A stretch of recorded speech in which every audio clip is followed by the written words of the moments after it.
Sorry. Really? Oh my God! I mean, like, this is like, you know what? I'm done. Hello, good evening, folks, ladies and gentlemen. Welcome to Reel's Tennis Podcast number 20. We are one step away from being legal, where we can drink and do what the fuck we want in all 50 states and around the world. But you know what? Today we're gonna be on our best behavior because we have a guest. But before we get to any guests, let me apologize for our absence for the last 3 weeks. I figure we put out 3 podcasts in a row in 1 week, so you may have had enough of us. But, in case you didn't, you could have listened to the other 19 that we had. So, we put out a lot of shit, so you had ample time to, you could have been occupied. But before we go to our special guest, let us introduce, as always, our fabulous hosts. We have, as always, Andreen from Solely Tennis Travel. Hey. Janina from LA.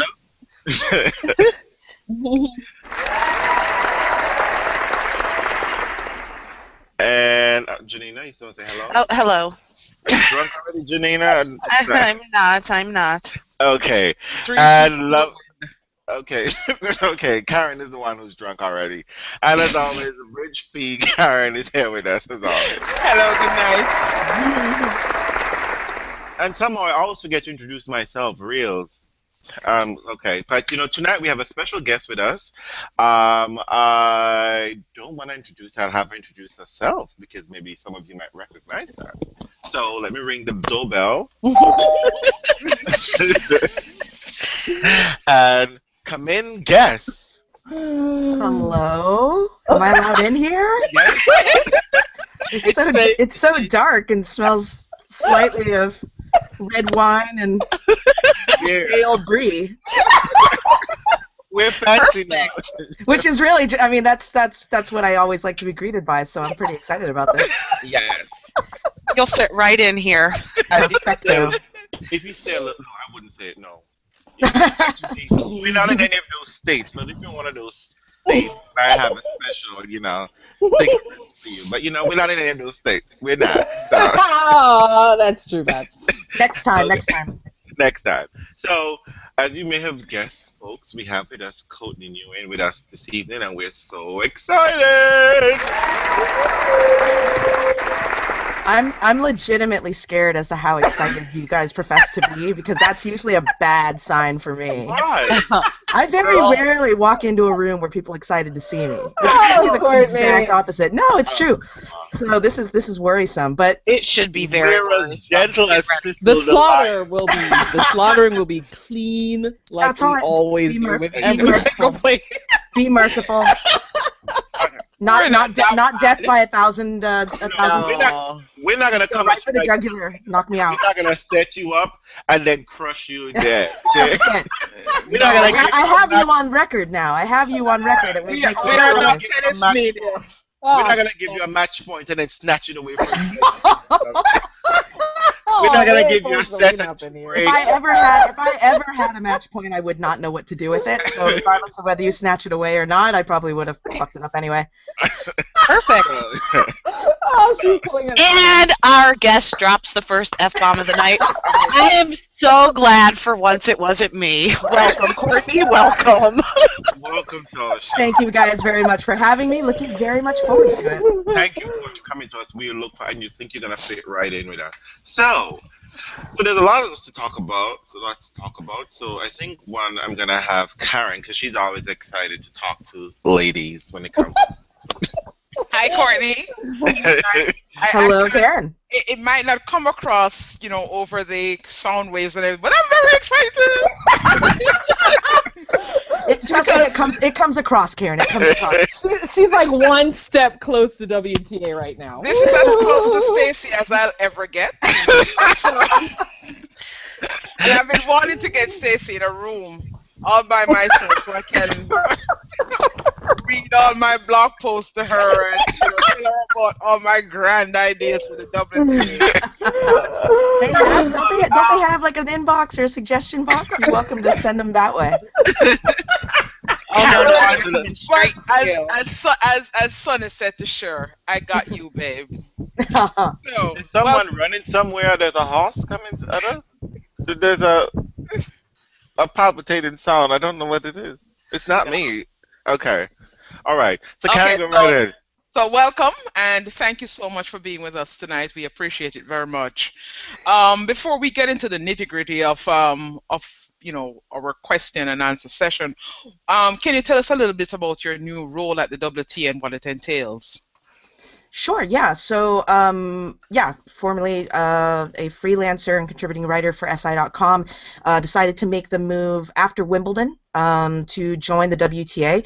And it's an interesting role insofar as it's one that does not exist right now. I mean, well, it exists now that I have it. But as of the moment that when we were discussing the possibility of me moving to the WTA, it was something different. I think that for myself, I thoroughly, and it's a very weird time, admittedly, for me, kind of mentally, between making this transition, because I was very much just, I don't know, over the moon and happy and pleased and honored to be contributing so many of these years to SI.com and basically handling their daily tennis coverage. And I loved all the people that I worked with there, and John Wertheim has been an incredible mentor and just friend throughout the entire process. And so kind of closing that chapter was kind of weird and hard, and opening up a new one is always, I'm a lawyer by training, which means I'm very risk averse and very I don't like change, and so those sorts of things are kind of all mixing in my head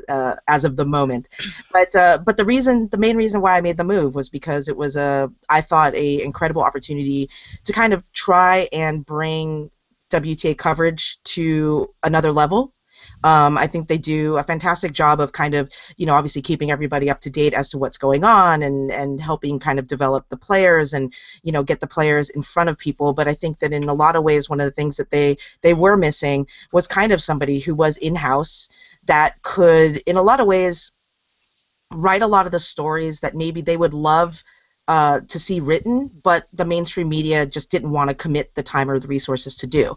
And I think that that's something that, with respect to not just women's tennis, but women's sport in general, that's an issue. I mean, trying to find your seat at the table and getting, equal coverage. We can all talk about equal prize money all we want, which is great, but when it comes to coverage, when it comes to court assignments, when it comes to all these other sorts of things, there are massive gaps in terms of the equality, and there can't always demand that, right? Like, you can want, SI.com to write about your quote-unquote rising stars all you want, but if SI.com doesn't want to, and I'm using SI as just a placeholder here, but if they don't want to commit the resources because we're too busy doing other things, then, you kind of lose out on the coverage of your own tour. So why not kind of bring it in-house and be able to write the stories and get the stories out that no one is paying attention to because they just don't either see the value of it or don't have the resources to do it. So that's kind of what my goal is. I've been hired as the senior writer for what is effectively kind of a new segment of WTAtennis.com called WTA Insider. That's fantastic. Yeah, so I'll be still traveling quite a bit to the tournaments. I think that's always been something that has been really important to me, because one thing that people kind of maybe didn't know when I was with SI.com is that all my travel was out of pocket. I was a freelancer, so I had to pay for all my tickets and hotel and transportation and all that sort of stuff, and I had to make and figure out how to make those trips worthwhile financially, and in a lot of times they weren't worthwhile financially, but starting my career, I felt like I needed to invest in myself, right? Yes. You need to get yourself in front of the players, because we can talk about bloggers and all this sort of stuff all we want, but and I love bloggers. I think there should be more bloggers. I want there to be a robust blogging, tweeting tennis community among the fans, but blogging from arm's length is still very different from being around the players and having them recognize you. Courtney? Is that a read? I'm detecting a slight bit of shit here. Is that a real? Is that a what? A read. Is that a read? No. I'm detecting a slight bit of shade here. Should I get No shade whatsoever. Like I said, I want a robust community, but I think that we can all say, I don't think that I'm saying anything controversial, right? You're right. If Serena Williams sees me on a weekly basis and understands, because there aren't a lot of people that these players see on a weekly basis. Most of the times when they go to a tournament, they're in front of a room of strangers, because it'll just be local press, or unless you're at the bigger tournaments, you'll see some of the more beat writers, you know, like Ben or Doug Robson or Tom Perrotta, Chris Clary. They'll be there as well, Matt Cronin. You know, so there's some level of familiarity. When you have that familiarity, and I think that any person in a press room will notice this, the players, when they recognize you, they trust you, which is another thing, which may or may not be a good thing. Sometimes you don't want them to trust you. It just really depends on what your goal is as a writer, as a journalist. But if you have developed that rapport, they're much more open with you. They're much more, you get more information and you can report more accurately, right? And so for me, it's always been very important for me personally to be around the players to do my job effectively. So yeah, so so with this gig, I'm still going to be traveling to all the majors, all the premier mandatories. But they're paying for it, and that's most important. I'm a full-time employee, so. And they're paying for the trips. Yes. Well, I'm very happy to hear that the WTA is basically taking charge of its own coverage with your recruitment, because that's something that I think that has been that has failed them in the past, because most media really just focuses on the top 5 players or the top 10 players, and a player like Simona Halep, who comes out of the blue, at least to tennis media, but who is known to tennis fans for the last 10 years, is something that I've always had an issue with. As the WTA insider, I assume then that your job will be to ensure that the focus is not just on the top 10, but top 50, top 100, making sure that everybody gets coverage. Yes, Yeah. we're going to get up close and personal to Carla Suarez Navarro. Everything you want to know about Carla. Oh, I need to know why she still wears pantyhose. That'll be my question for her on Monday at All Access Hour at Stanford. I need you to ask that. I'll get to the bottom of it, but yeah, no, I think Karen. And no kitten heels, girls. No kitten heels. You guys should just ping me on my email or whatever. Just all your questions, just throw them my way, and I'll just filter them through. But I mean, Karen identifies exactly kind of the same gap that I see, and that I was trying. I mean, because even for me, when I was with SI.com, I think everybody knows, I've always been a big champion of the WTA and wanting to try to ensure that there was equal coverage, and at least for us in the States, there's an argument to be made that it shouldn't be equal coverage. It should be more coverage of the women, because we have Serena, and what she's doing and what she has done over the course of her career along with Venus has been incredible and remarkable. But the ATP still drives, I mean, in a lot of ways, as a whole, still drives the traffic, and you oftentimes find yourself fighting to get that cover space, that and for us, thankfully, when I was with SI, it was never a struggle. They wanted to cover Serena. We've seen the numbers internally at in America. Serena obviously drives a crap ton of traffic, and people want to know about her and people want to read about her, and that's great. And so for us, it was, I mean, there were days where I would open up the SI.com tennis page, and every single tile would be a WTA title, and I'd be like, yes, like that was my small victory. She has beaten Djokovic twice this year. Yeah. She has beaten him twice this year in the numbers. At the Australian and the French Open, she beat him in the ratings. Yeah. And a lot of people don't pay attention to that. She lost out to him at Wimbledon, and that was because of the Federer effect. Yeah. And I can't imagine why the media doesn't pay more attention to the women's game, because from where I'm sitting, I know I'm prejudiced, and I'm biased. Just a little bit. I think women's tennis has so much more storylines, which is why my next question to you, and feel free if you can't answer it, I can't understand why is it that the tour is without a main sponsor. Can you talk about that? Well, I don't have any insight into the business side of the tour as of yet. I've been on for a couple of weeks. Stacey like that. Yeah, exactly. I don't roll up to Stacey and be like, Stacey, what's up? The only number she's talking about is her paycheck, and that's it. Well, but separate from that though, what do you think is at some of the challenges around that? Yeah, I think that the challenges are if I am a here's my look on it, and this isn't, I have to say, this Sure. isn't WTA official line on it. This is what I would have said if you asked me this question 4 weeks ago, is that if you look at the WTA product, right, and you look at, okay, who are my money drivers? My money drivers are Serena Williams and Maria Sharapova. There's a huge gap after that. Okay, that's just the reality of it. Venus as well, obviously.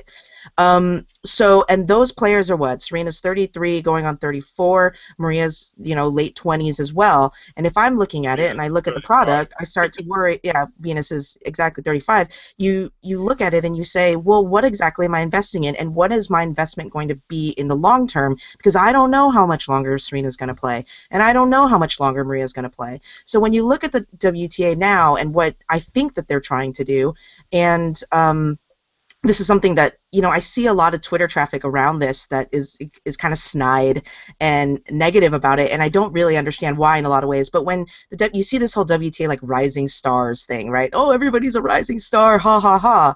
But I think that there is a lot of intent behind that, is basically kind of showing and trying to attempt to show not just to fans, but also to sponsors, look, we have this incredible crop of young players. And I would say that the young crop of WTA players is far superior and more interesting than the young crop of ATP players. That's my take on it, right? That was a read, just in case we didn't miss it. That definitely. I agree with you completely. I just think that they're far more interesting. I think they're far more dynamic. I think that they're much more quantity. There's a lot more of them. There's a lot more of them, exactly. And they're very different. They're all great personalities, and they've shown already, some minor breakthroughs, right? Making Slam finals, making Slam semifinals, winning WTA titles. So you see that that's there.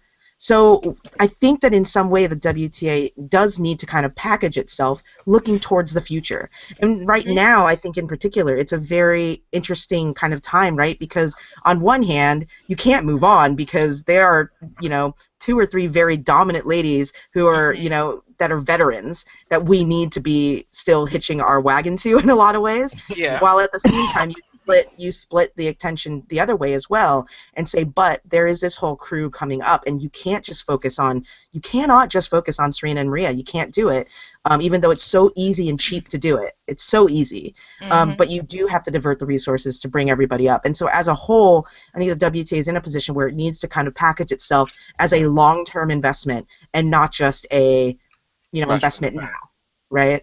That's my take on it. I don't know. I'd be interested to hear what your guys' thoughts are on it, though. Well, is this something that, these are your thoughts, but is this something that you're going to put on the table? Are you going to have the opportunity to promote this? Oh, of course. If you put, like, for example, if I'm the I am the WTA insider. So, in terms of, like, for me, pitching stories and, my focus is very much on the younger players and on the players on the periphery, because, to be quite frank, and I don't know how it's going to be, like I said, it was my second week. I don't know how Serena or Maria or, the other kind of top drivers are going to react. Like, if I go to them and be like, hey, do you want to do, like, a one-on-one interview for WTAtennis.com? They might be like, why would I give you 10 minutes when I can give the Wall Street Journal 10 minutes? When I can because those guys want to talk to me, right? Like, why would I give it to the WTA? So it's very possible that I'm not even in a position, and I'm totally, like, thinking out loud. But it's very possible that I'm not even going to be in a position to focus on those players and to get, like, exclusive access to those top players. And that for me, the stories, and it's always been this way. If people track, my writing career from its inception with respect to tennis, I've always been more about the quote-unquote lesser players, the second to third tier players, than the first tier players. Because my thought was always like, well, the main guys are always going to cover the top tier players. Right. The big hit, there's never going to be a dearth of coverage for a certain segment of players. But for everyone else, like, my mission is to put the mic in front of them, let them talk, ask them questions, give them the attention that they don't get for whatever reason. And you guys mentioned Simona Halep earlier before, and I think that she's a really good example of a player who last year and the year before broke through, on the big stage, and obviously we all kind of knew her and knew of her, but oddly her story took, like, months to get traction. So true. like from the mainstream level, like no, everybody's like, I don't know, there's some Romanian girl winning things, but she's winning like small tournaments and like whatever. But they weren't really like stopping to take like notice of what exactly she was doing back in 2013 and then 2014. And it wasn't until she broke through and made the French Open final that everybody was like, oh, Simona Halep's legit. But anybody who was watching the 12 months before that knew she was legit, right? But nobody was taking the time to even sit down with her. Sometimes there's just kind of an assumption that these players don't speak great English, so they don't think to talk to them. Or a player has a, kind of sour demeanor on court, so she must have a sour demeanor off court. And it's like, it's so not the case. So I think for me, like embedding in the WTA, I know who will chat, who won't chat, who hasn't had the opportunity to chat, like those sorts of things, and I can hopefully, those are the stories that thankfully I want to tell. Like that's always kind of been my bailiwick anyway. One of the things that I would like, I've always, wanted someone, and I'm glad that someone like you who has the ear and who has contacts within the tennis media, especially the U.S. tennis media, because you've appeared on Tennis Channel, you've been with SI, so you know all the players in all the major networks and everything. I would love, especially during this upcoming U.S. Open Series and in your new role as a WTA insider, one of the things that I would love for you to do, and I don't know whether or not you've already thought about this, is to actually provide talking points to commentators in relation to WTA players. Because as you mentioned about Simona Halep, I've known about Simona Halep since her junior days, and I've followed her. And you're right, the language barrier, the language issue, the language might be an issue, because a lot of these players, English is their second language. And it's interesting the way how the media covered Simona's rise through those 6 small titles that she won in 2013, compared to Sloane Stephens, who made just a second week of all the majors, and the coverage that was attendant upon. I can understand Sloane's coverage because she's an American, but then you look at Genie Bouchard's coverage last year when she was having her breakout season, and the coverage was also very, media friendly. It would be good that it would be good if, as part of your role, if we could provide care packages then to the media about these players and these women and what they can accomplish and what they have accomplished. So, I mean, Caroline Pliskova, I'm expecting great things from her. Yep. Zarina Diaz, so many other.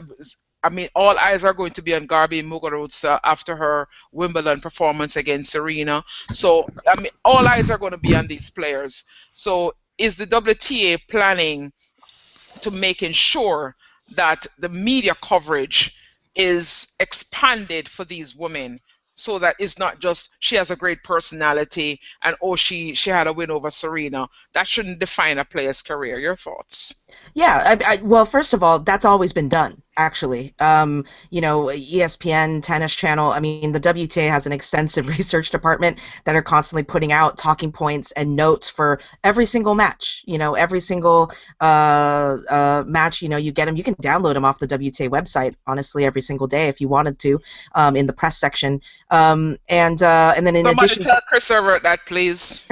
Well, this leads to my secondary point, which is WTA can provide all that it wants, but you got to read it, right? I mean, and the person still has to sit down, take the time, do the research, and and in addition to not just that, but I mean, WTA, both ATP and WTA obviously do both of these things in terms of providing match notes and talking points. They both also, before the majors, sit down with the major broadcasters and will do run-throughs and kind of give them also storylines, talking points, things like that to try and shape the coverage. And then on top of that, like, you look at a company like ESPN, they have an extensive research department that does the background information and background research on their own. So it's not that the information hasn't been culled. There are tons of people doing that, but whether or not that information then translates onto television, that's kind of up to, at the end of the day, the commentator, right, or the producer or whoever it is that's up there making those calls, and that I don't, unfortunately, can't control. But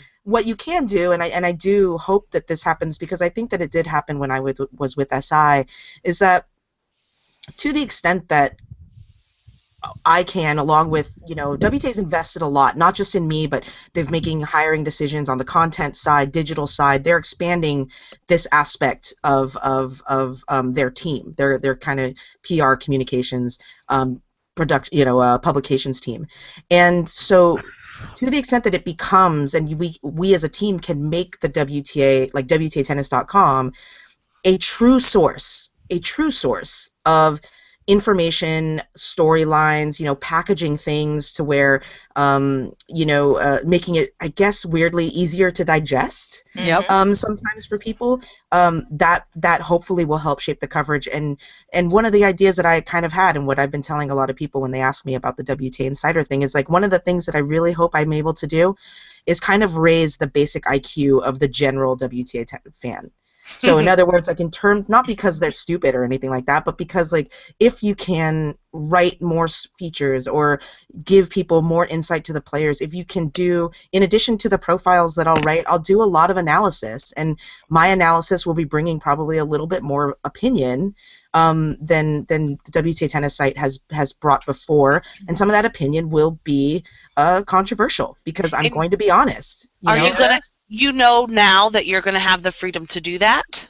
That is theoretically. That's been the heavy part of the discussion going on. I'm excited to hear that, because it seems like everything is so filtered all the time. Well, for example, like I guess last week or the week before, wrote a piece about the 5 surprises of the season so far, and one of those bullet points is Genie's slump.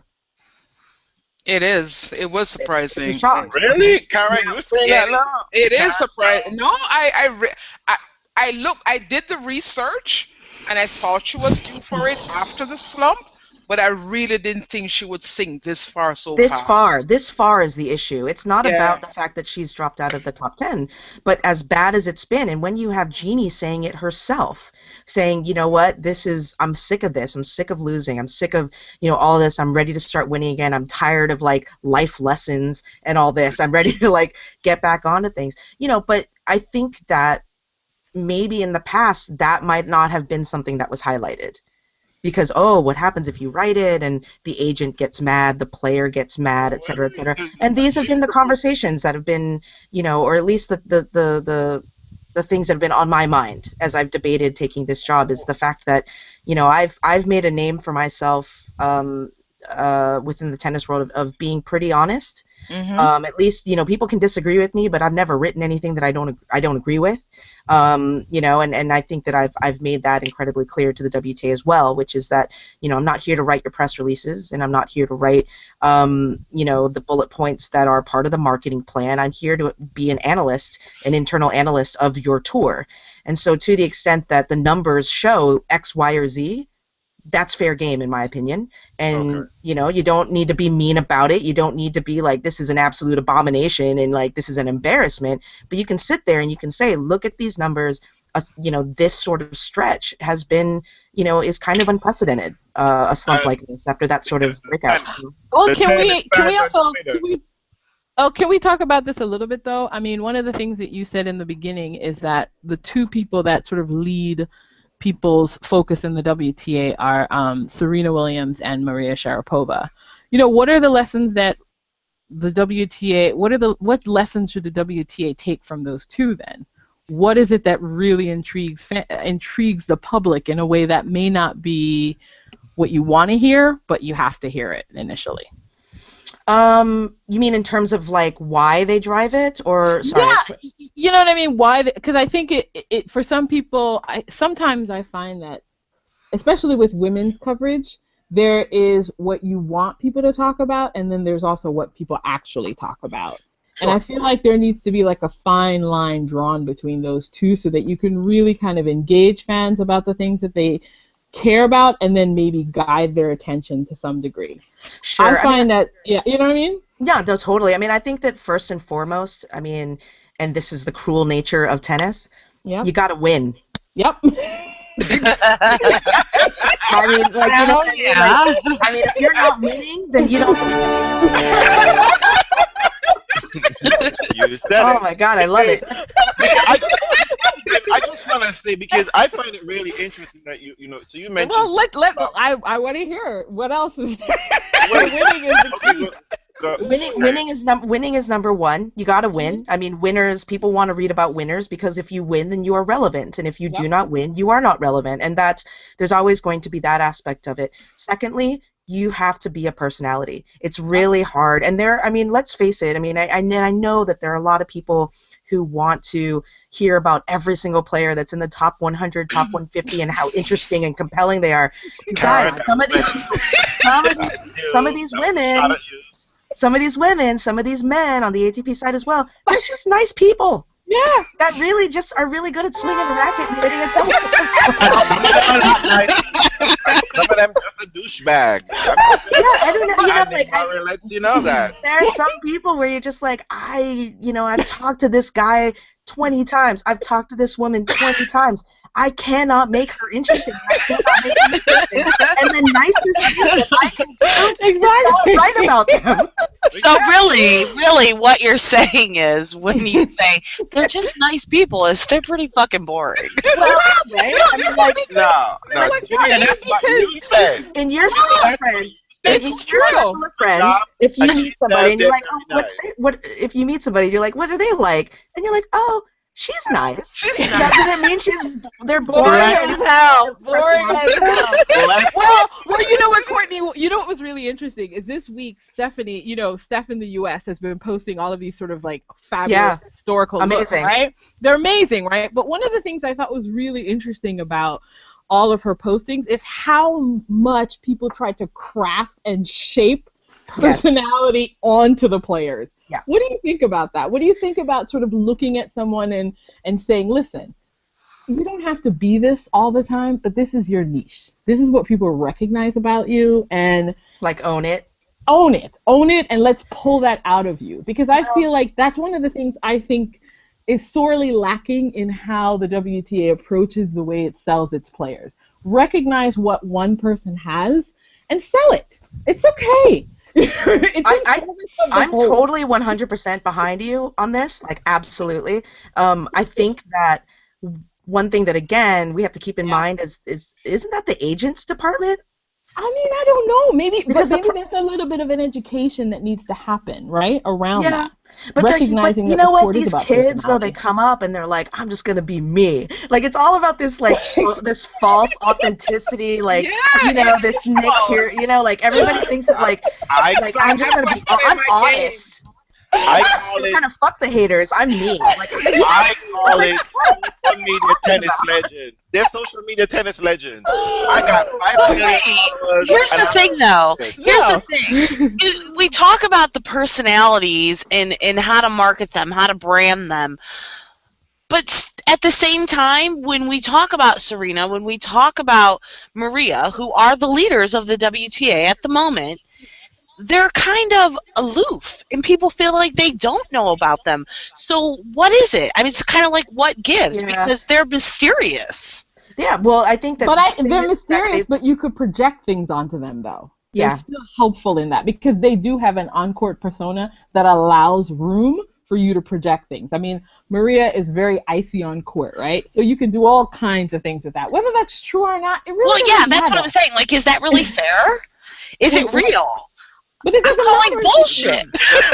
But what I'm saying is, it doesn't matter if it's real, because these people aren't having access to you anyway. It's about selling a product on some level.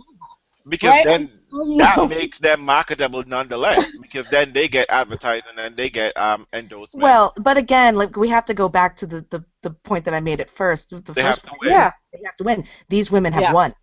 Yep. They've earned the right to be whatever they want. Yeah. But when you're in a situation where you haven't won, and yet because I think that we're in it's a tough time right now, because you do have we are dealing with a generation of players, both on the men's and women's side, who are growing up in the time of social media. I was talking to somebody the other day about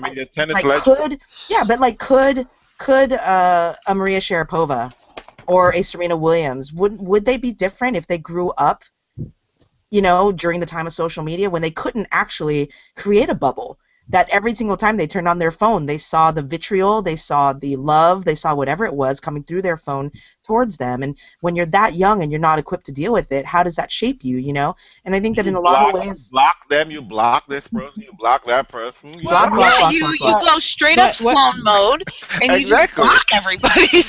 Yeah, but And it's- I but it's admire true. that. Yeah, but can they function in such a can they function in such an environment? There's an With- argument to be made that the older players, like you look at a Maria and you look at Serena, Venus, that they had almost the quote-unquote luxury Yep, they did. of Well, becoming sure. stars before all of this crazy social media thing was happening, and the only thing that they had to deal with in terms of like the feedback or whatever they were getting was those tennis magazine articles, right? Like that's what they would get a copy of that, they would read what they had been written about them, and that was it. Now they're hearing more from the fans, the younger set, Right. and I think that alters a lot of things. I think that it becomes very difficult because, you know, we want them to be authentic, but then what does that even mean when you're 18 years old?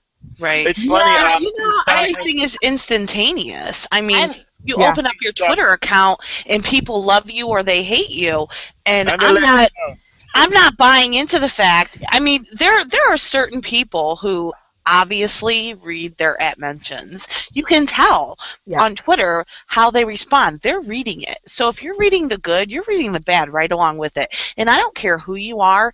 If someone just hates you and they are constantly bashing you, it affects you. It I don't absolutely care who does. you are. And it doesn't You know, matter so how old it's- you are.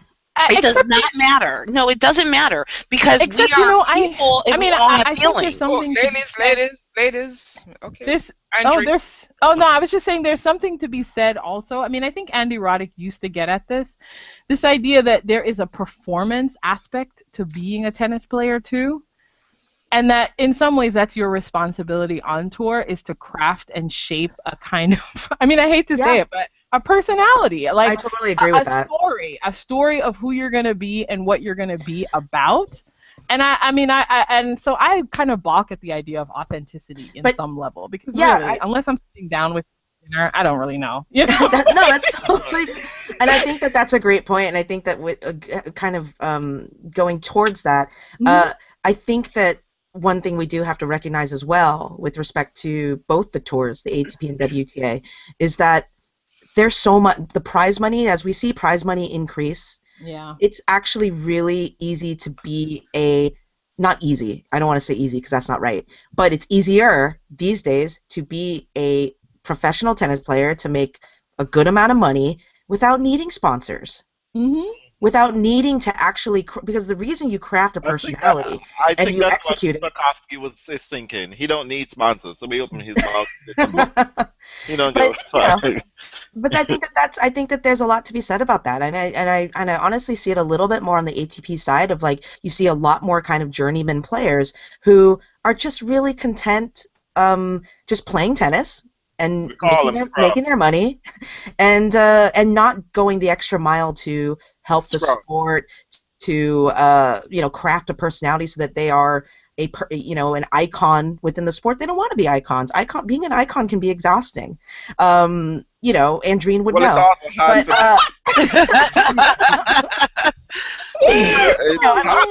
they just want to check in and check out, and that's it. And so when there's more, when you're making money and you don't have to do all of this promotional crap, and you could just fly from city to city, and I mean, how do you encourage somebody to take the Andy Roddick advice and say, no, but it's better for the sport if you are a thing?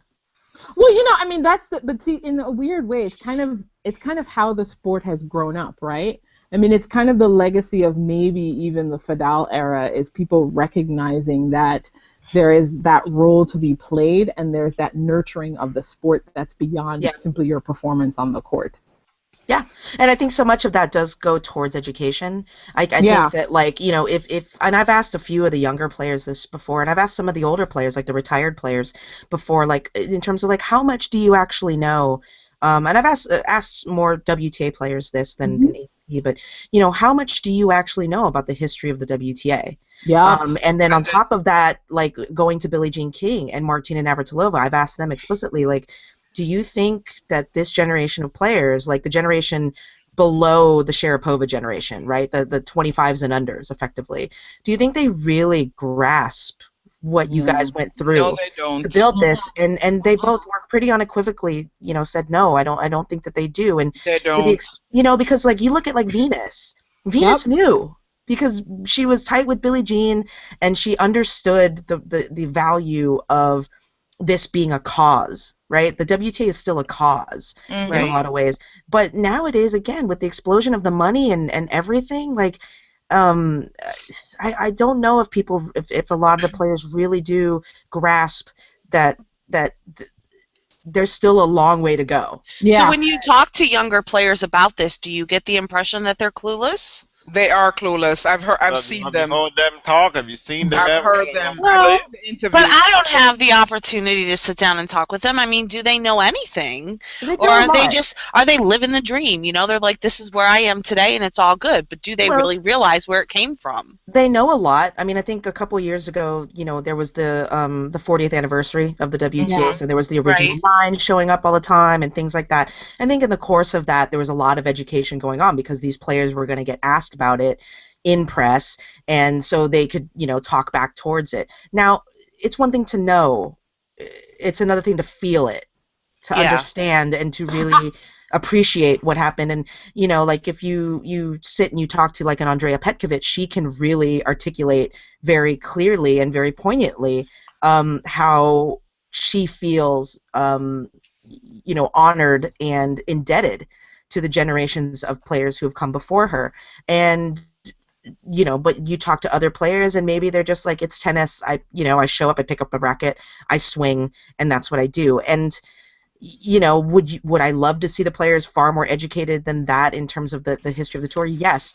But again, can you force somebody to be like, can you force somebody to feel? Can you force somebody to read WTA notes? No, you can't. You can give them the opportunity. And then from there, it's up to them. That's so disappointing for me to hear. Just to hear that. I know. It's really disappointing for me to hear that. But you know what? I mean, can we move a little bit beyond sort of the WTA conversation, because we are starting on the hard court season in North America, and we really want to kind of get into that. Andrew, before we move on, I just had one final point I wanted to, like I said, this is as close to Stacey as I'm going to get. Fire away. One thing that I'm concerned about, and I have this from a lot of fans out in tennis world, is Asia really the new hotbed for women's tennis? Because the stands say differently. One of the things that I hate is when I'm watching a match, and I will get up, 3 o'clock in the morning and watch tennis. I'm like that, very devoted. I watch Baku, yes.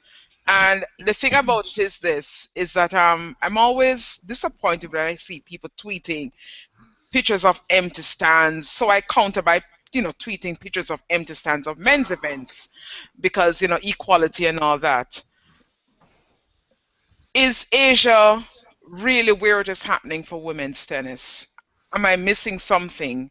Asia is where it could happen for women's tennis. And I think that's, I think that for me looking at it, I am far more comfortable with the move into Asia.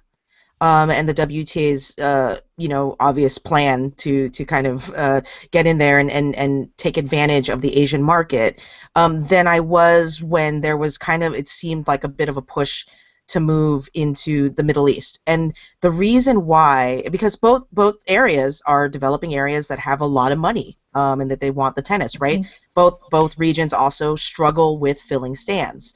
But at least with China, the potential is there. You're talking about a country that is developing. There's so much more money coming in there.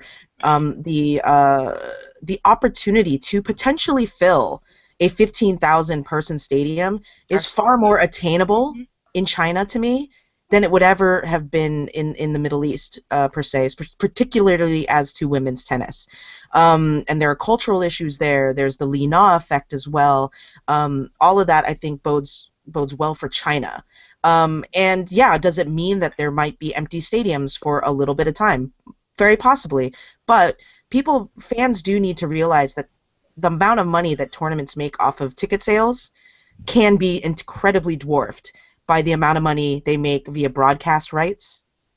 and advertising and sponsors and things like that. And so for a tournament in China, if I am a Western company and I want to get my name in front of Chinese business people, Chinese potential clients, things like that, sponsoring a tennis tournament is kind of the easiest way to go. And that's just, and then if anything, that's just free money, you know, for the tour and for the tournament, because again, it's a country of 1 billion people that has a growing middle class, an upper class that wants to be exposed to tennis, that sees tennis as this kind of affluent sport, while at the same time having a young group of fans in China who grew up during the Li Na years, who are like, seriously, I've met so many of them. They are the Chinese equivalent of you guys. Like some of the nicknames they have for players, I'm like, you can't. I have a friend like that. Yeah.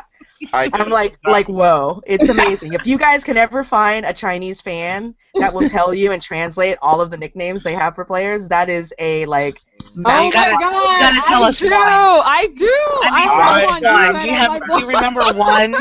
Give us one. I don't have one. But like, if you guys can find one, it's massive. I think the ones for Federer are ridiculous. Like I think he's like translated in an animal in the weirdest way.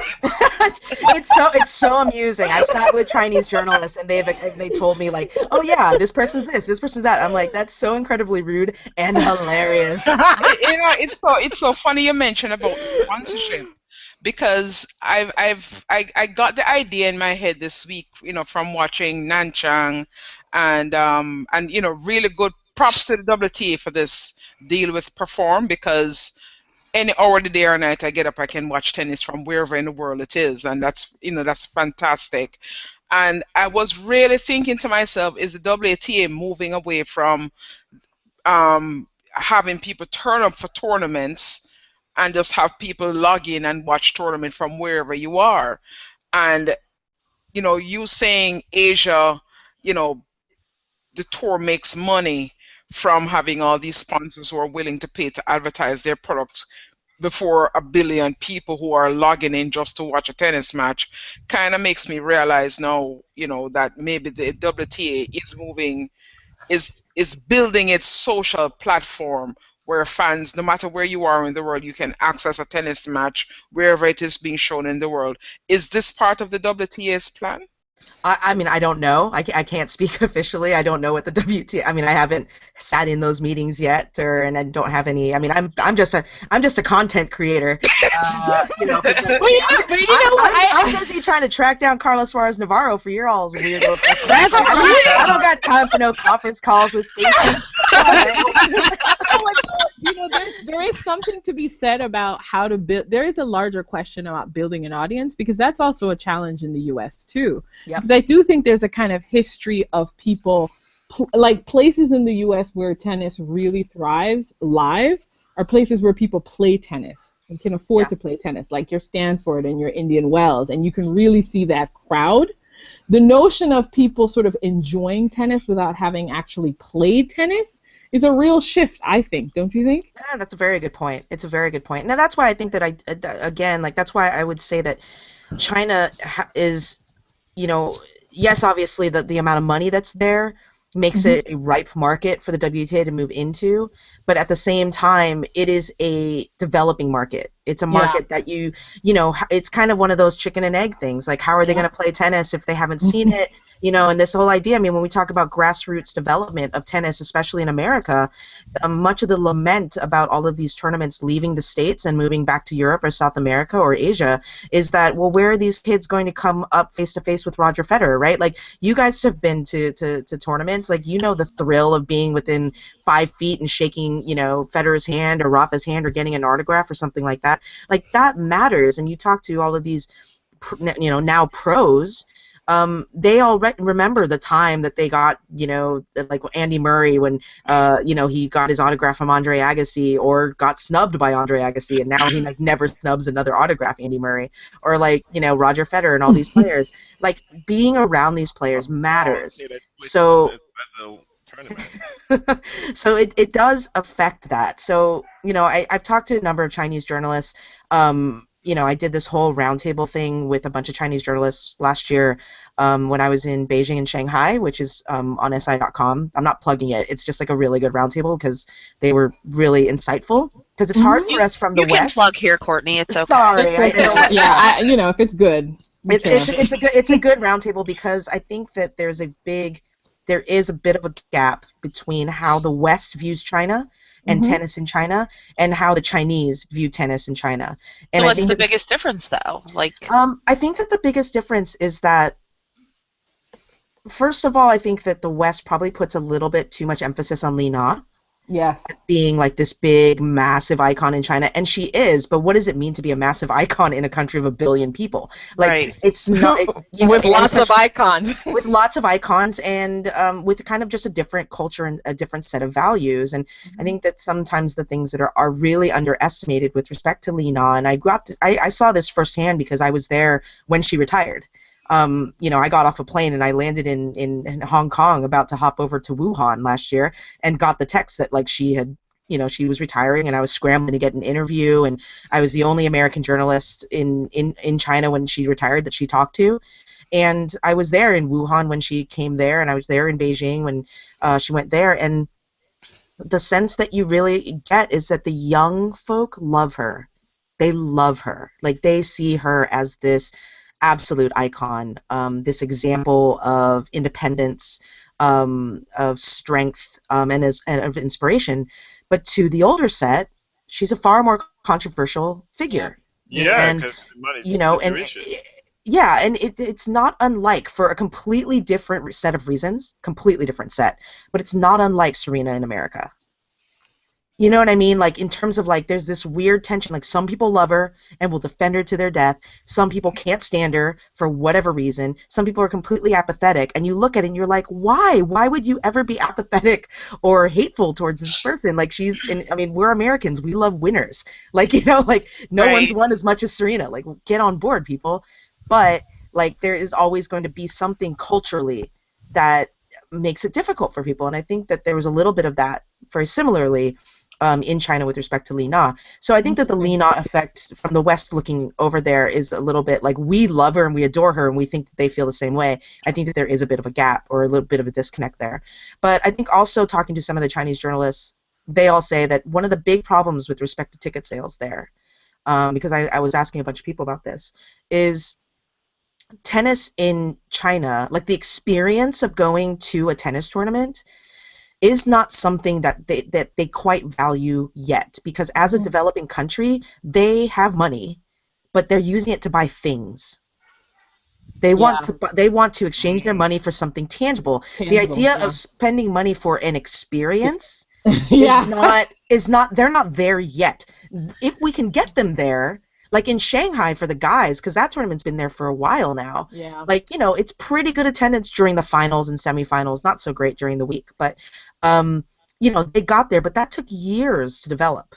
But you know what's so funny? It's not even, and that's not even something that's unique to China. No, not at all. Because that's also, take a look at the audiences in America. If you watch the audience, who is crowding into these stadiums and are willing to pay money to have the experience of watching a tennis match? We don't see a lot of diversity generally. Right.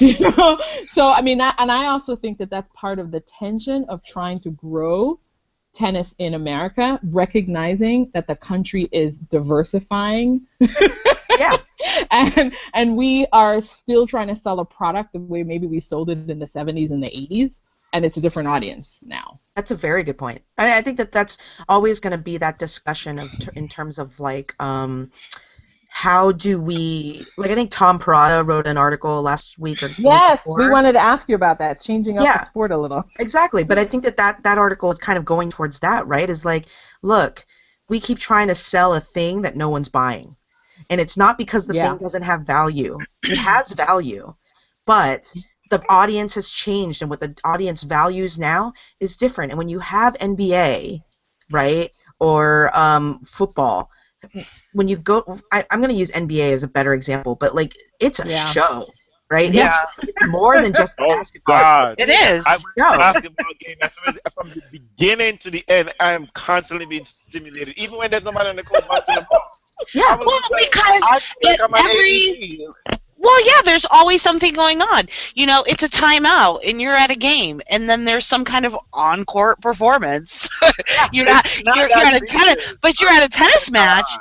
You're at a tennis match on a changeover and there is some man speaking into a microphone about some weird ad. I mean, Yeah. it's a completely different experience. It's like the changeovers for us are supposed to be like, okay, now you guys can breathe and check your phones and come back in 2 minutes, and then they'll be Right. tennis again. Well, you know, Right. they're really quite effective at that at, say, the World Tour Finals. The World Tour Finals, That's true. sort Yeah. of they figured out a way to craft an experience throughout the whole day. Yeah, I mean, Because one other thing they that I have a lot of- that I'm curious about your guys' thoughts about this, because it's something that I think about quite a bit, is one of the difficulties for tennis, you know, is, I mean, one of its saving graces, but also the other flip side, is that it is an international sport, and what is a great product in Europe, it might not be a great product in America, and may not be a great product in China and Australia, South America, etc. Right? So how much do we have to kind of, do we accept that? Do we then say, because like I think that the ATP is very Eurocentric, Yep. right? I mean, I think that that's where their stars are. That's where their primary, I mean, their communications team is almost entirely European at this point. There isn't, I think Greg Charco might be the only American that I can remember that's like a top level comms person. And so because of that, like you can sense the Europeanness of the ATP. The WTA still is quite American, North American, which you can kind of sense as well. Now, with respect to the tournaments, like, I don't know, like when the players come to America, should we be like blasting like loud hip hop music on changeover? You know, Here's like, my thing, or T-shirt guns, or like what should we be doing? Yes, the answer to that is an unequivocal yes. Absolutely we should, because Yep. as sports fans in America, I mean, don't get me wrong, I love tennis. I love it. But there are moments in a match where I really, when I'm watching live, when I'm sitting at a match, where I feel like I really wish I was at home, because I would be yelling at the TV, and you can't do that. You know, you're not allowed to be a sports fan. I went to a couple years ago, Fed Cup was in Cleveland, and I went, and I was like, yes, I am so fucking stoked because I get to be a sports fan, right? Like, this is the moment in tennis where you get to be loud and rowdy and act like you do at an NBA game.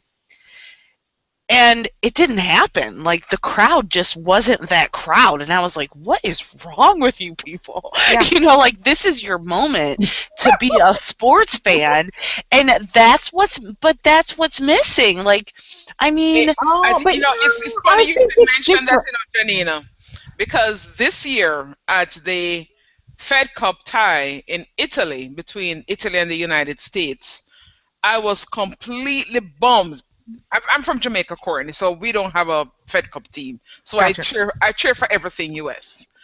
And I was bummed to see, you know, Flavia Pennetta and, you know, all the women and everybody on the team, they were rooting for Sarah Irani when she was serving for the match against Serena. She got broken and lost the match. But the intenseness and the fierceness, they got up and they cheered and they did everything. On the U.S. bench, oh my God, they're lame. It was Well, you know what? No, a funeral. They were not cheering. They were just sitting there. No, I know, because when I went to Fed Cup, it was USA and Italy, and the Italian bench was amazing, and I was like, oh my God, I want to be a part of that. Like, you know, honestly, I actually think the commentators have a lot to do with it.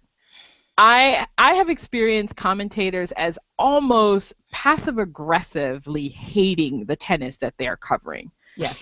They do not engender a love for the sport because they also don't see themselves as almost educators of what to look for as a viewer.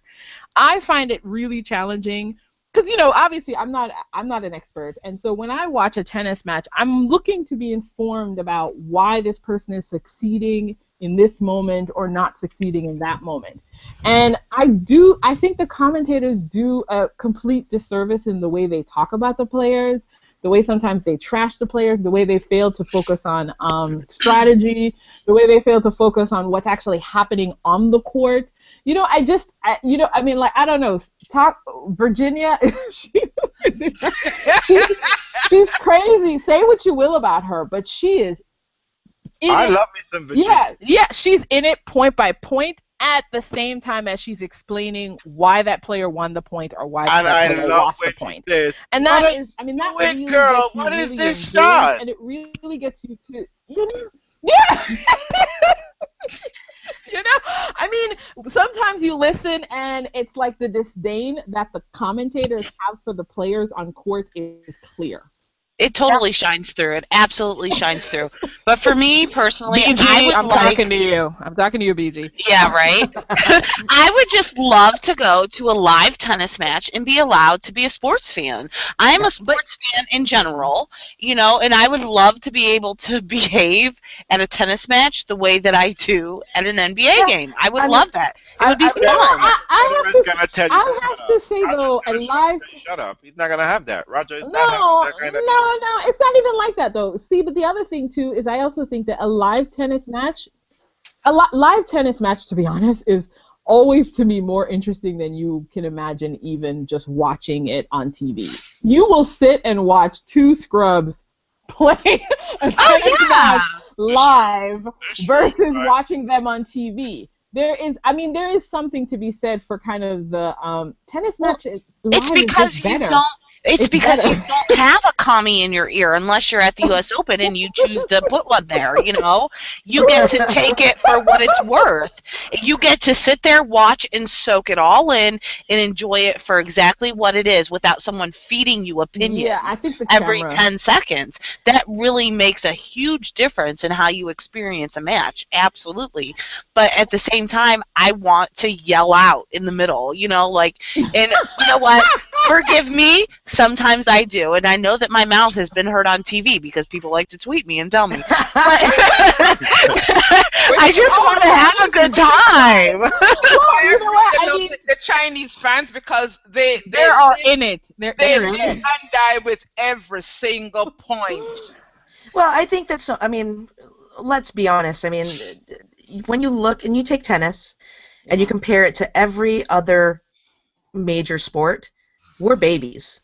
Oh, yeah. Right? The fact that we can talk to, and the people who are in the commentary booths are people who, played when there wasn't an open era, right? They played before there was a WTA, before there were computer rankings on the ATP, et cetera, et cetera. We are a baby of a sport, and I think that sometimes... First of all, we need to remember that. But that's we're still growing. We're still infants. But at the same time, this sport has always been and has had a general a tradition of politeness. Yeah, obviously the politeness, but of tradition, of just wanting to rely on tradition. It's not a sport of innovation. Yeah. It's and I don't know exactly where that comes from. The most innovative thing that ever happened in the history of tennis was the WTA forming. Yeah. You know what I mean? Having a bunch of women be like, "Screw you, we're walking away, and we're going to go form our own tour." With a cigarette in there, right off their back hip. But you know what? If you could steal something, Courtney, if you could steal some things from other sports, what top 3 things would you love to see? Love this question. Happen Such a great with question. Tennis coverage, or what would you steal? The first thing, and this sounds trivial, but I've been thinking about it a lot, actually, and I know it sounds trivial, but I do think that this matters. How come we don't have bobblehead days in tennis? and I say that, that's my hook, but a broader point of, why don't we have like giveaway days? Yeah. If you come on Wednesday for, and we used to have this, but we don't have them anymore. Come on Wednesday for Serena bobblehead night. On Tuesday it's a free T-shirt. On Thursday it's a foam finger. Whatever it is, but like some sort of incentive aside and apart from, oh, here's some tennis. Like you're welcome. You get to watch tennis. Here's a ticket. We kind of need to start bribing people to come. I think that we just need to acknowledge that that's the case. And I think we also have to acknowledge who's exciting. Yeah. But tennis is kind of too individual, though. I think. No, but that would be great. That would be great because all we have is like. We have Kids Day, we have a Military Day, we have High School Day, Let's feature a player. And it's like one of those things where it's like the first 10,000 fans through the gates at the U.S. Open, you get something, whatever. Who cares? No, I triple agree. Extra large T-shirt that you're gonna walk out with. But it's like I want a poster of Monfils in one of those flying leaps that he does. If you go to Montpellier, you'd get one. I like going to a basketball game and getting that damn free shirt because I paid $100 for my ticket. I want to feel like I got something free. I know damn well that T-shirt cost is in my ticket, but you feel like, ooh, I got a T-shirt in a little long thing that lights up and I can wave it. What's your second one, Courtney? Let's see. Okay, so that's one. Second is. I think that I know that this isn't economically feasible. I know that, and I'm very much about economics, and I understand that but in the perfect world, I would love for every single tennis tournament to just fill the stands. Yeah. You know what I mean? Amen. Yes. And on that, I will say that at Wimbledon, they do. And how do they do it? Is that there are stewards at every single gate, otherwise ushers, and I've done it a bunch of times where I've walked up to them on center court, and I'm like, I don't have a center court ticket. Is there any way that I could just sit for one changeover, like just in a seat? And the guy would look, and obviously there aren't a ton of seats on center court, but generally speaking, if you got a nice usher, he'd look and be like, okay, that fourth seat on the next changeover, you can sit there, but when I tap you on the shoulder, you have to come out. And I'm like, that's fine. You know what I mean? And I think that there must be a way. I mean, I know obviously you don't want to let people sit. Sports club. Why can't we do that with sports club? Like, you bring these kids in. Why is it that you'll have empty boxes right in front of the camera? Why can't we gather a bunch of young kids and say, listen, sit, watch this.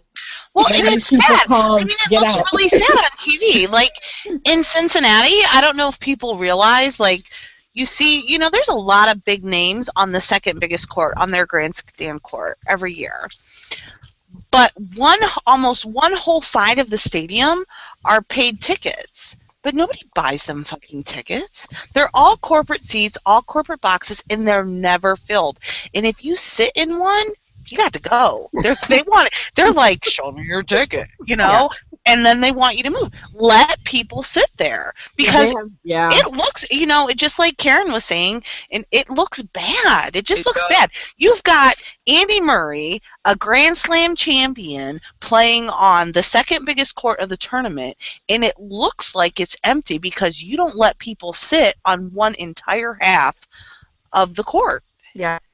Let them sit there. And like I said, I understand the economics of it. You've sold them the seat. You don't want these people, the corporate box holders are going to be like, I don't want some kid sitting in my seat. I want it there, blah, blah, blah. Why would somebody pay for a lower box seat if they know they can sneak down to the lower box seat and buy a cheap top section ash ticket? I get the economics of it. I just, in an ideal world, there's never anybody there. I know. I know. But all I'm saying is that in an ideal world, if we could make it work, I think that would be awesome because at the end of the day, yeah, maybe they can, maybe they can't. I don't know. In terms of the, you could have a partnership, right? You could say, listen, we're buying these box seats, and we have we've sponsored a school, and if the kids, if you're not going to show up this day, we're going to manage it so that there are going to be kids coming in with T-shirts with our company on it, and they're going to sit in the seats. Yeah, that's great. That would be a great free T-shirt giveaway. There you go.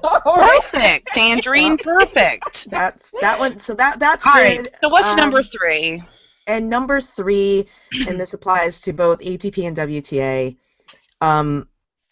Entry lists need to be made available immediately. I think that it's absolutely appalling and incredibly frustrating for tennis fans that if it's March and I know the summer's coming up and I'm planning a vacation and I'm like, you know what, I want to make a tennis vacation and I want to know, and my favorite player is Karolina Pliskova, and I want to go and find out where she's playing. I actually can't find out that information. I think that's ridiculous. I should know where Venus Williams is playing for the next 3 months. Whether she then pulls out, that's up to her. But like, you know what I mean? Like, we need to know where our players are. I just saw that on the WTA. Interesting, ain't it? I was hired a couple of weeks ago. Well done, Courtney. Well done. But I'm saying, no, it wasn't just me. But it's something that I have been very vocal about internally. Of like, these are things that as the if you want to be a fan-friendly tour, you have to do these things, and there's no monetization of it. You're not gonna see the benefit of it in the bottom line. You know, there's not, whatever. But this is goodwill, and this is what's good for the product, and it's what's right. Tennis is a ridiculous sport anyway, insofar as we ask people to buy tickets to something that they don't know what they're gonna see. Who's gonna be there yet? And the bottom line there's no way to fix that, but there are plenty of fans who go to see one player. One player, and they buy tickets thinking, of course they're going to be there, and then they buy the ticket and then come to find out, oh, they were never even entered, right? And then you're just brokenhearted. Yeah, and that's what I don't like seeing that, and to the extent that there's an argument to be made about, well, it's bad for the players because then if they pull out, they get like flack for it. I'm like, well, that's as they should. Yeah, I mean, these fans paid good money to come see you do your thing, and and obviously injuries are one thing, but to the extent that withdrawals are happening for reasons other than injury, like, come on, like if fans have a right to be mad at you, they want to see you. I mean, heaven forbid, like, a fan is heartbroken because they didn't get to see you do your thing, like, Yeah. So that I would like to somehow fix that system to where like fans would know where players are expected to be at any point of the year, and in a lot of ways, some players make that information readily available. Like Federer obviously posts his entire like schedule or whatever, planned schedule, or is that quarter not by the quarter norm? or something. Because I just assume that that's the norm. I was just thinking as you were talking about that. Well, don't most players make their yearly schedule? And I was thinking of Federer as you said it. Is that not the norm? I don't know. I don't think it's not the norm because the player wants some flexibility as well. They want to make their commitments, right? You have to make your tournament commitments before the beginning of the year so that tournaments obviously know their player field, expected player field. They can start to begin marketing. Right. They can start to, know whose face they can put on their, signs and banners and things like that. And then obviously things change throughout the year. But that stuff isn't really made readily available. And I think that does need to change because, that's as much as like tournaments want to know who's coming, so do fans. Mm-hmm. And even for us in the media, like, we're stuck, like, burning a question at every major, every single freaking major or every big tournament. The last question when a player loses, so what's your schedule the next couple of weeks? Right. And it's such a stupid-ass question. Like, it's like, I should be able to click can I just go to your website, damn it? Yeah, if you go to your website, all you do is say, here's my next tournament. I'm like, I don't care about your next tournament. I mean, like, in 4 weeks, like, what's your game plan? And so, I would like to see that change. So I like your changes. Thank you.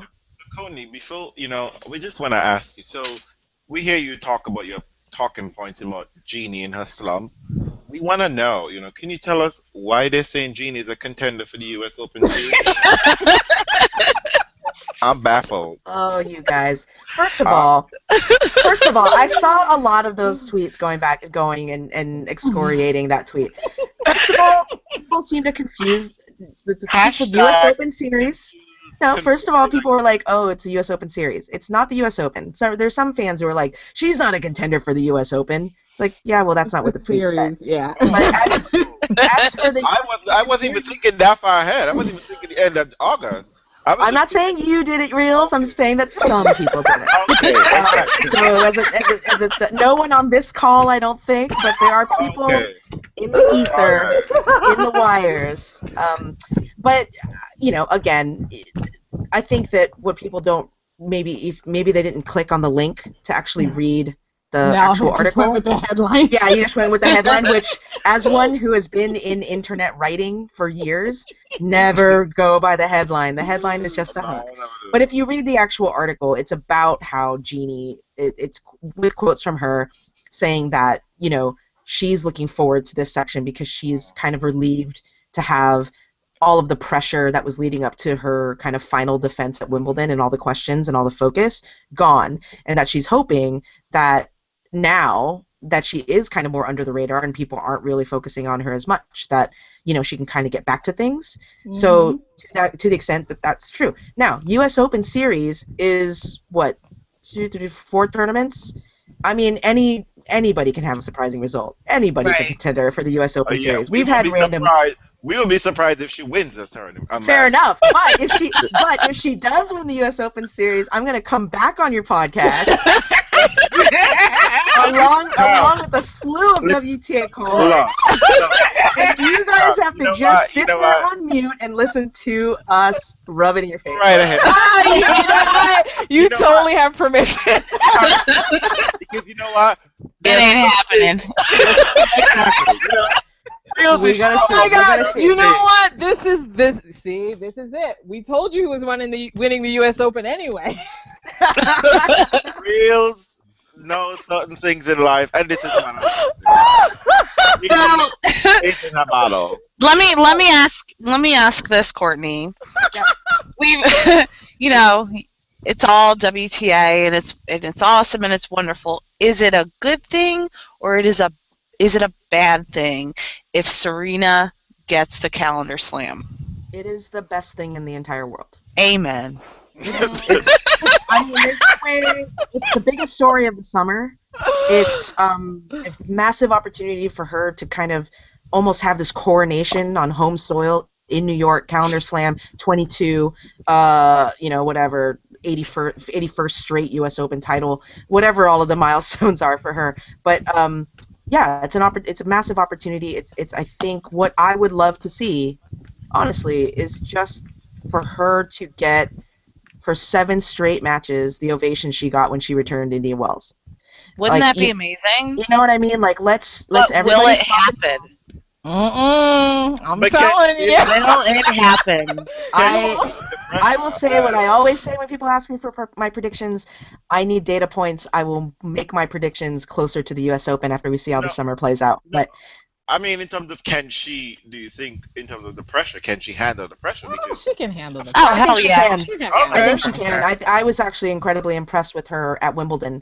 I kind of, you know, we all kind of made fun of her about this whole, I'm not talking about it, cutting off questions about, you know, the Serena Slam and all that. But Serena has really been able to, since her comeback in 2012, one of the biggest things that people, I wouldn't say people don't talk about it because people do, but I think that one of the things that has impressed me most about her has been her ability to manage the pressure. And I know that there have been those little dips and things like that, but on the whole, she really has, via these kind of Jedi mind tricks that she plays on herself, to be able to manage it. And I think that she'll be able to. And I think that, you know, if she starts to feel the build-up again, it wouldn't surprise me to see her play a very, very, very limited schedule this summer.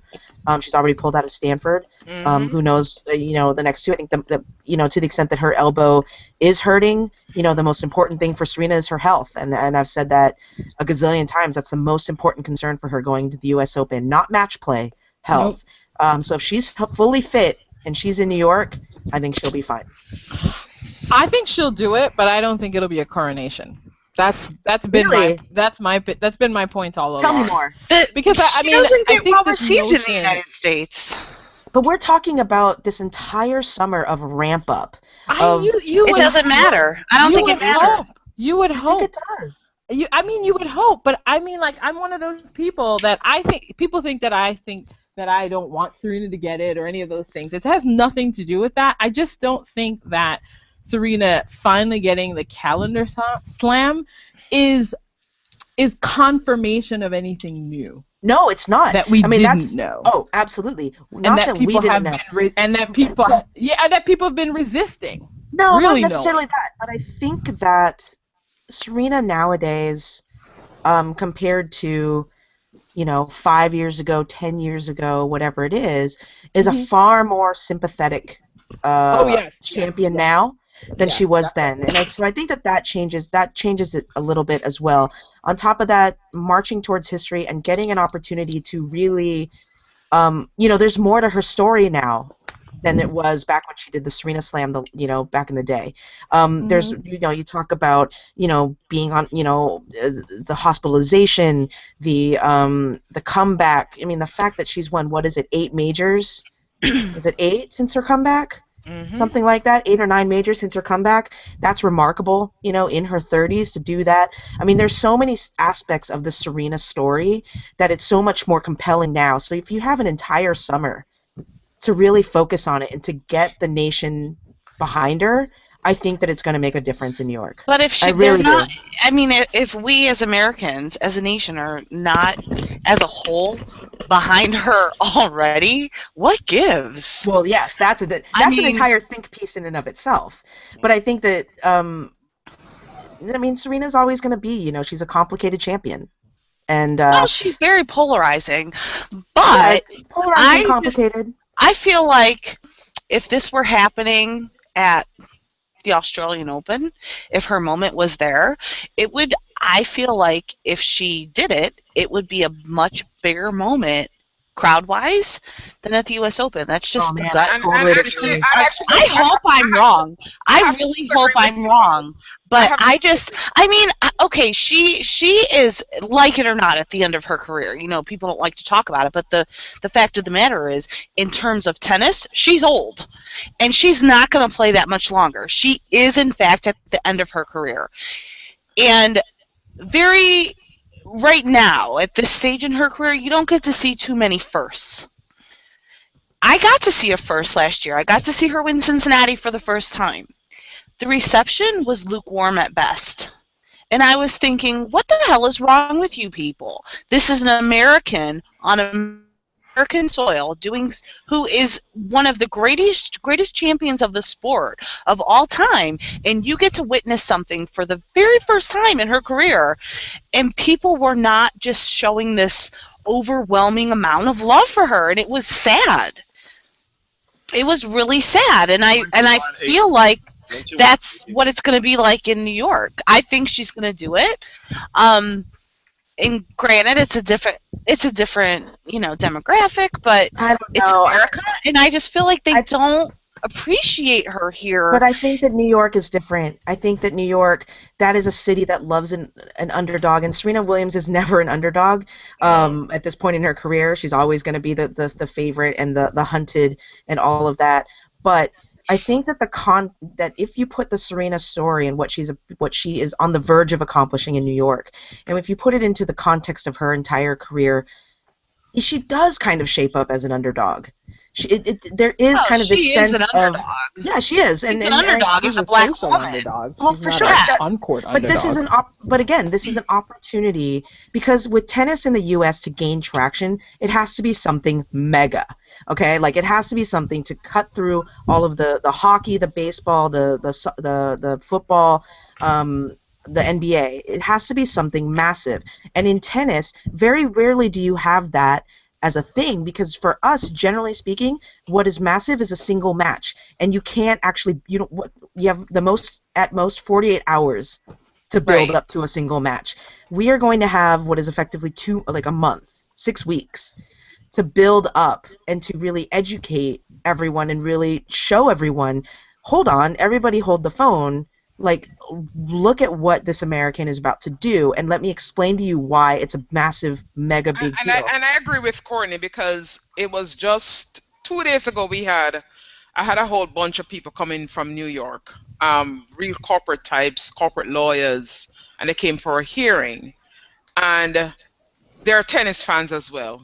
And they said to me, "Are you looking forward to this US Open?" I said, "Yeah, I can't wait." And they said, all my years of watching tennis, I never saw Steffi Graf do it, but I would really love to see Serena do it. And these are white Jewish guys. I don't believe it. I don't believe it. I think this and captures they a are different level of gung ho. imagination. They've already gotten tickets. I'm They've telling already y'all. bought out the box, booked out the box for every single one of her matches, and I they're hope ready so. to go. Oh, I mean, I we, think- we, we, I we think- go I to think- live I tennis. think- It's not true, but you do it. I think Andrine is just being. I'm not. I'm not. I'm not. She, And I will she- say this. I will she say hit this, and this is 6-3 my one last point. year. She had One of my one points of reference here is that when Serena played Stosur in that U.S. Open final, that crowd was firmly behind that year. Serena. Yes, they were. They were firmly behind Serena. I have no idea. To this day, one of the greatest tennis achievements I have ever witnessed with my two eyes is Sam Stosur winning that. Because I was like, with her having the reputation that she had of being a little bit mentally fragile, and this entire stadium coming down on her with an opportunity to win a major, to hit that inside-out forehand on match point, that was insane. That was like one of those, like, I was not aware that you were capable of that, and I'm not entirely sure you were capable. He turned into Leighton Hewitt and got shit done because that was never the Sam I knew. Right, exactly. Right. But you know what? I have to say, she played an amazing tournament. Matt. No, the all tournament. No, Sam was overwhelming her. She was getting past boundaries that whole. Oh yeah. Weirdly enough, I saw all of her matches. I did too, and that was the thing, is that, you know, like, and I just remember that crowd, and I just remember how solidly they were behind Serena. Like, I don't know, I just think it's going to be the exact same situation.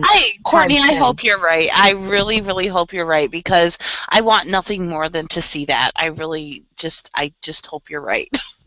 I hope I'm right too. WWTA could not buy this coverage if it tried. Well, I really think that people will be behind her. I think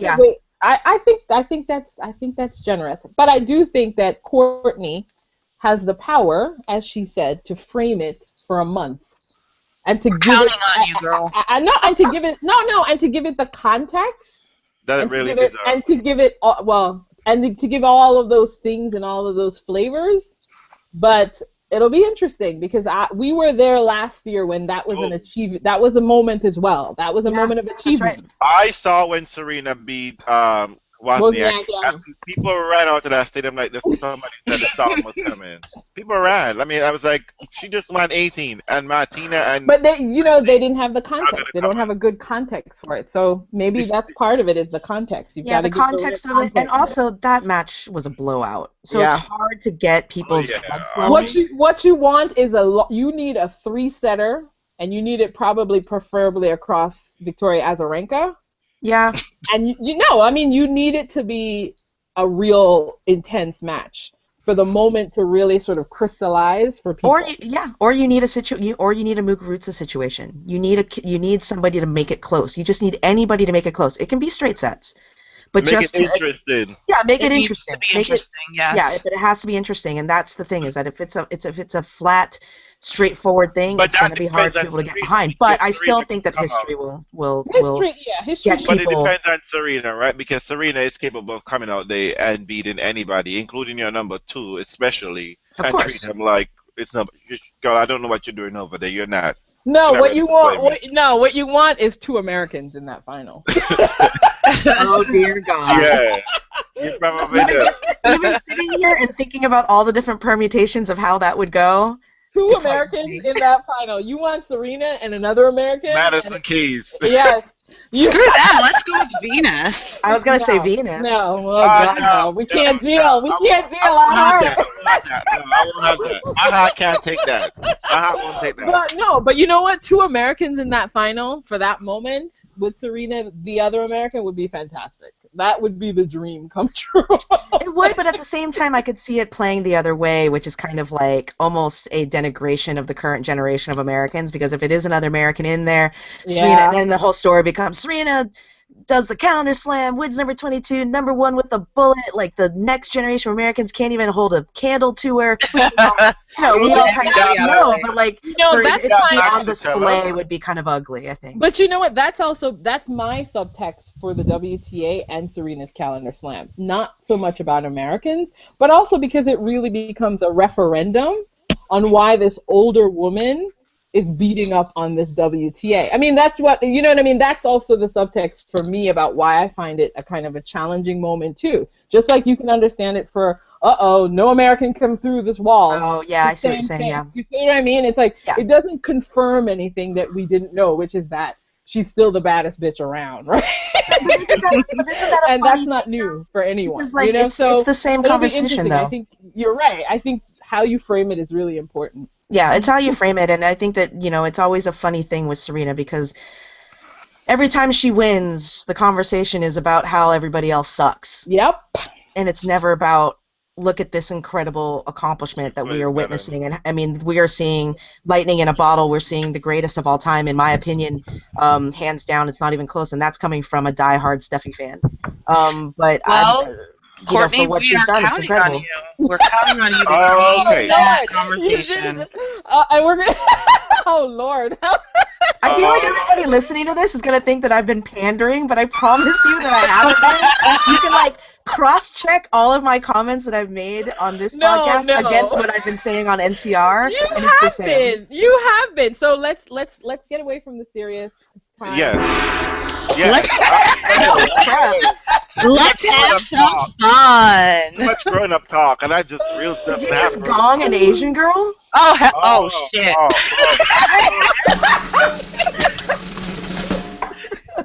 We forgot. It's alright. It's alright. Yeah, not I've been gonged by worse.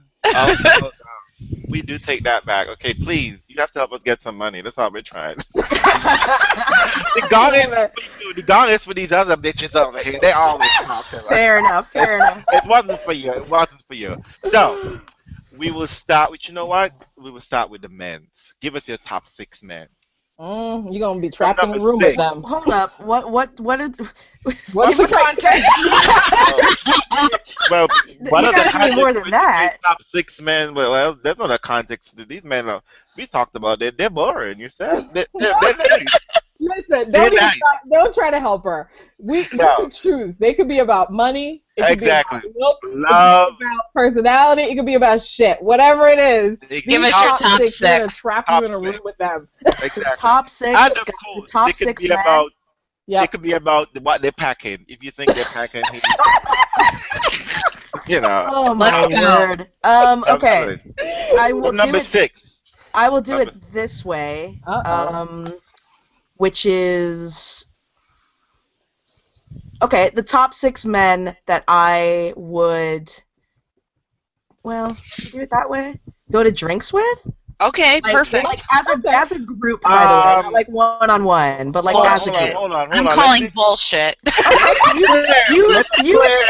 all I'm asking. You guys refine the terms, and I'll answer. This isn't Bill Cosby kind of drinks, right? This isn't Bill Cosby kind of drinks.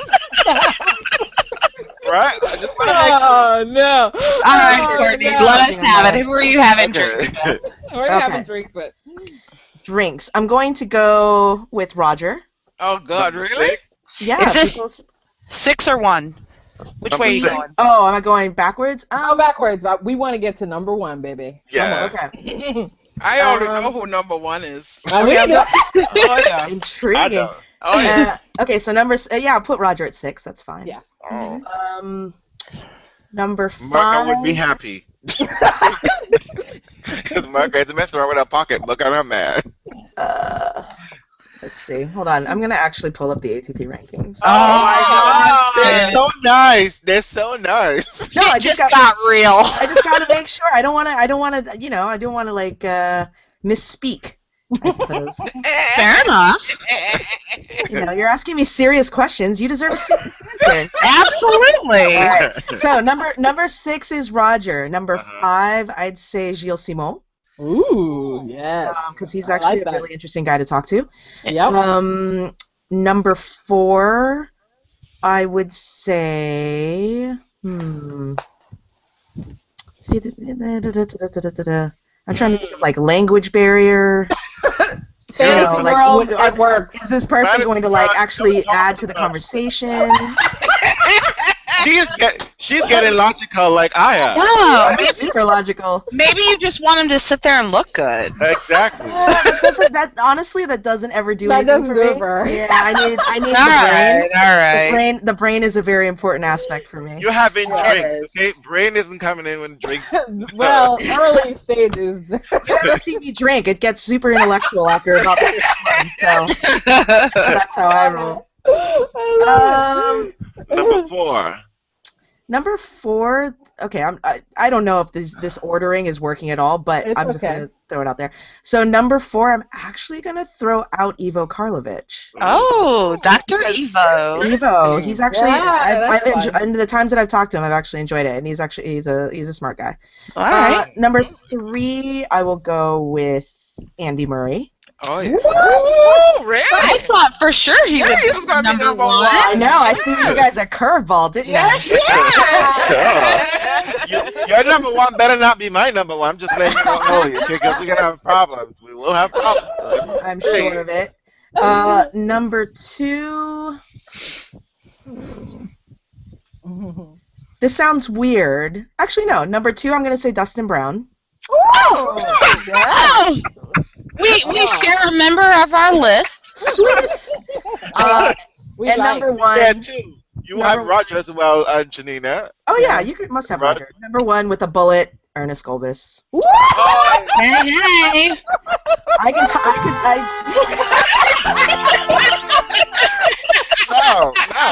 No. I've had. What are you like, drinking? multiple- What the hell are you drinking at this drink you're having? well, I'm drinking whiskey. Shots. Andy Murray. Shots. No. Yeah, no, I've had nothing but great conversations with Oh, I Gulbis. love He's it. super smart. He can talk about not tennis, which is what I for a while. particularly appreciate, because the last thing that I want to do when I go out for drinks is talk about tennis. So yeah, That's so true. Gulbis is my conversation partner. All right. I don't know. same Sound thing like for the women. Ooh, Same thing. Same for the women. yeah. Okay. Oh, interesting. All right, so for the women, 6 counting it back. I'm gonna put Francesca Schiavone in there.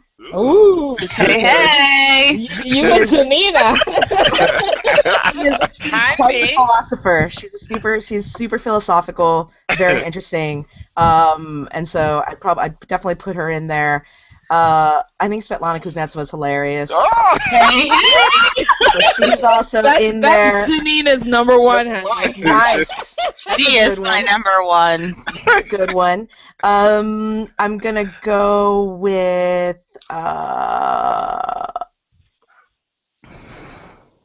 actually I'm gonna go with Tamaya Baczynski. Oh, interesting. Yeah. Another and really smart, like I really like talking to her, and she's always one of those people that I always think, like, you know what, I'd actually really just like to talk to you for an hour. Like, just chat. Like, because I think that, like, she's got a lot of interesting ideas, and her outlook on life is, like, really interesting. So You just want to shoot the breeze. yeah, I just want to shoot the breeze and whatever. So what am I? 2. Am I at 3 or 2? I think you're at 3. I'm at 3. I am going to go with. I'm totally shooting from the hip here at this point. I will go with. I'll go with Madison Keys. All right.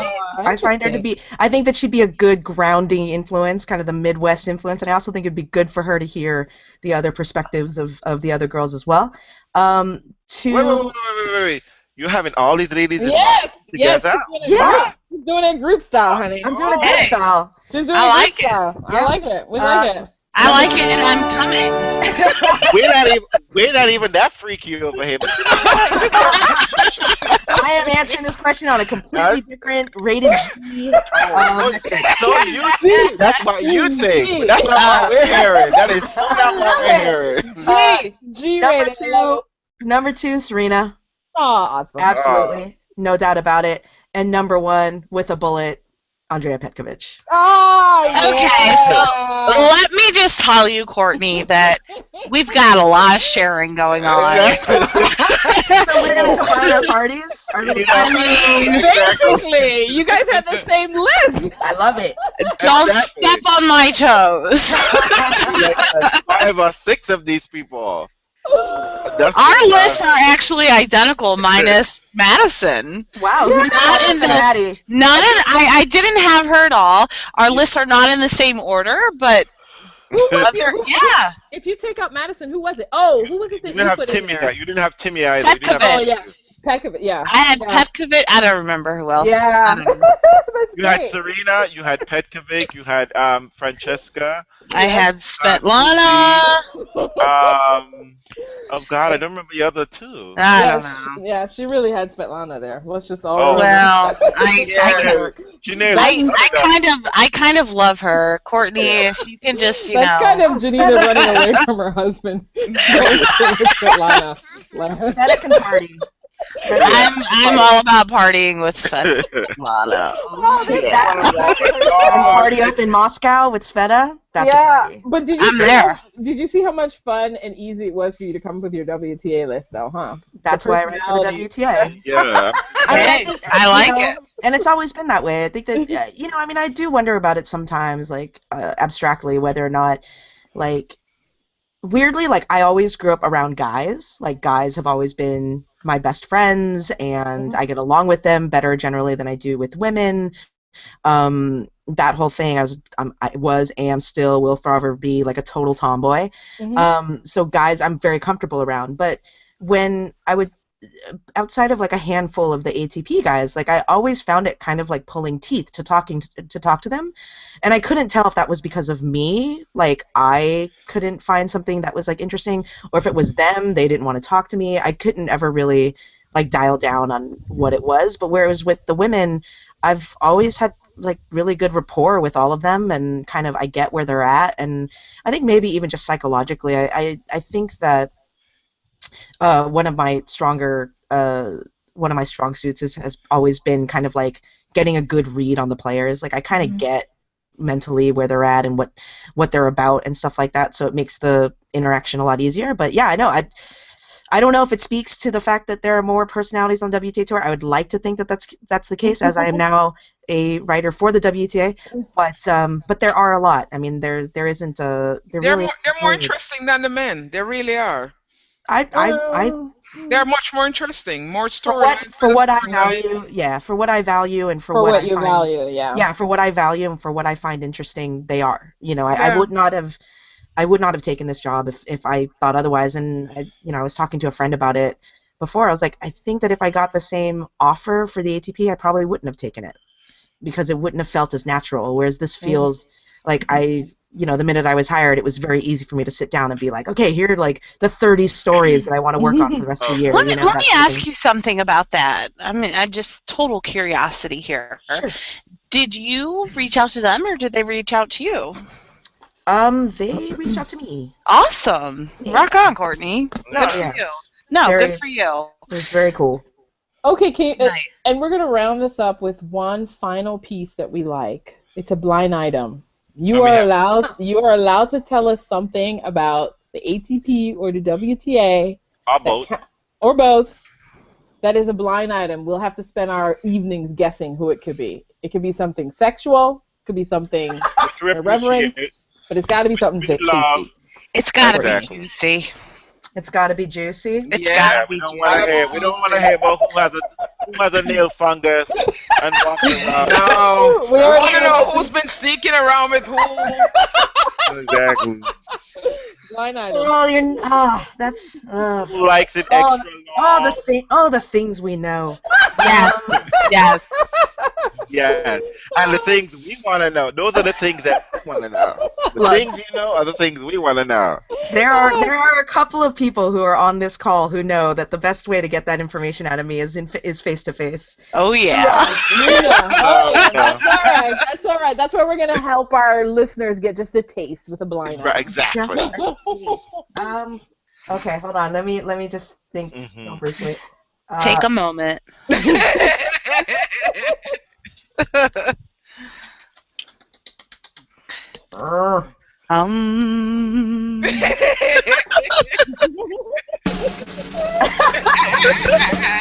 I presume this silence will be edited out.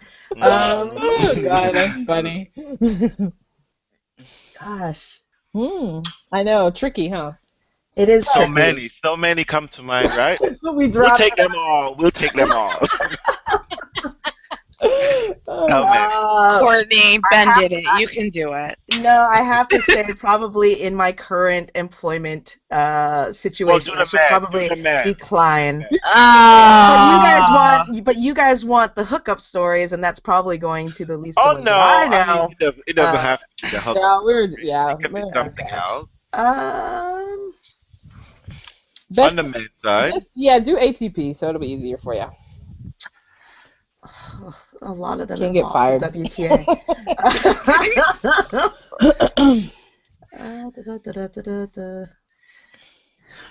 Okay, fine. Yeah, I'm really stumped. I'm completely stumped. It's okay. You're off the hook. Oh my God! This is why everybody's like, "Oh, Courtney's such a gossip queen." I'm like, I'm really kind of not. Like, I know. See, you've just now blown that, Courtney. I know. I'm sorry. I totally. You It was totally like the blew one your reason cover. why everybody wanted to talk to me, and I've completely blown it. We loved your top sixes. Those were really great. Yeah, Those were fun. and you know, and I think none of the people on my list are there, so I'm good. You're good. You're protected. I'm telling you, I got the share scrub money. down pack. I'm telling you, my scrub money is all mine. I don't have to share that money with anybody.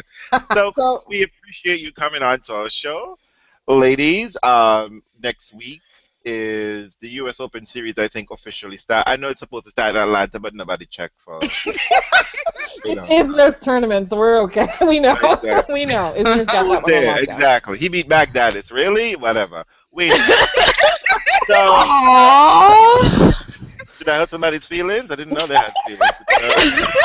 But, So happy to see Baghdadis in a final. Yeah, that yeah, was great. Carolina Sprem needs some money for baby clothes. He's Oh. either, if he's on tour, he needs to be winning shit. If not, time to go home and be a daddy, okay? Stop it. All right. But no. Roll this up. Anyway, next week, ladies and Courtney, gentlemen, thank you so much. Thank for you No so much problem. for Thanks, coming guys. on. It was really fun. Yes. Thanks. And next week, folks, we'll be dealing with all the vulture tournaments that, and officially opening the U.S. Open Series officially. And we get our hardcore series swing on. We're going to get a hat on next week. Just like we're getting a hat on next week. Because we'll be 21, and that's the We'll be only 21. Exactly. All We can right. fuck in all 50 states we want to and drink. Okay. So good night, folks. And thanks again, Courtney, for being with us. We enjoyed No it. problem. Bye.